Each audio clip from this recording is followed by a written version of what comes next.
One of the things Jack is really good at is the financial part of it relative to the salary cap. So take a look at this. He tweets out Browns current cap space, $16.8 million, 89 of 90 roster spots taken care of and accounted for. How the Browns' record spending is sustainable and why the other owners won't like it. And again, follow Jack on Twitter. Read his stuff. It's really good. Jack, take us through this and that spending that we've talked about.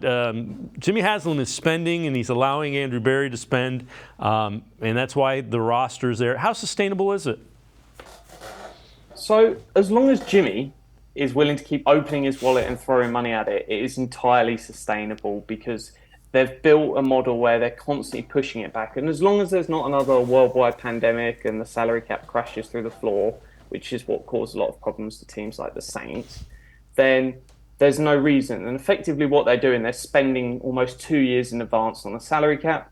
But the way you load it up like a credit card, you can just afford to keep rolling, and push that down the line. So everything is trending in the right direction.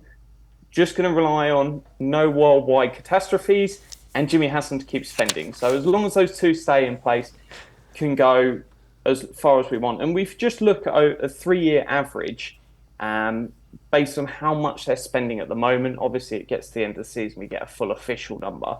But they'll have spent 3 years, $817 million.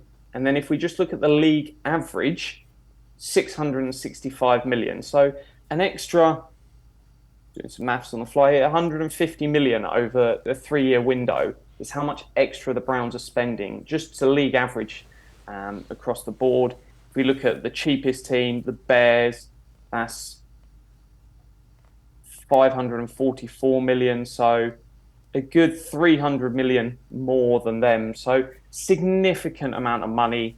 And now he's just going to be expecting the results. But if it's one where suddenly Jimmy Haslam spending more money, Deshaun Watson's great, the Browns are winning, owners aren't going to be happy, but there's nothing they're going to be able to do because there is no way the players' union will want teams like the Browns spending less money and giving less money to the players. They're all for ramping it up. But you look to a team like the Bengals, don't have the same spending power as the Browns. They're sat there going, can we afford to keep Jamar Chase, T. Higgins, and Burrow? And then Andrew Berry's standing there going, we'll pay everyone. So significant the difference it'll make. You might have the salary cap. It's not quite like baseball where there is a big difference, but there is. If your owner is willing to pay for it, you can do a lot more than everyone else.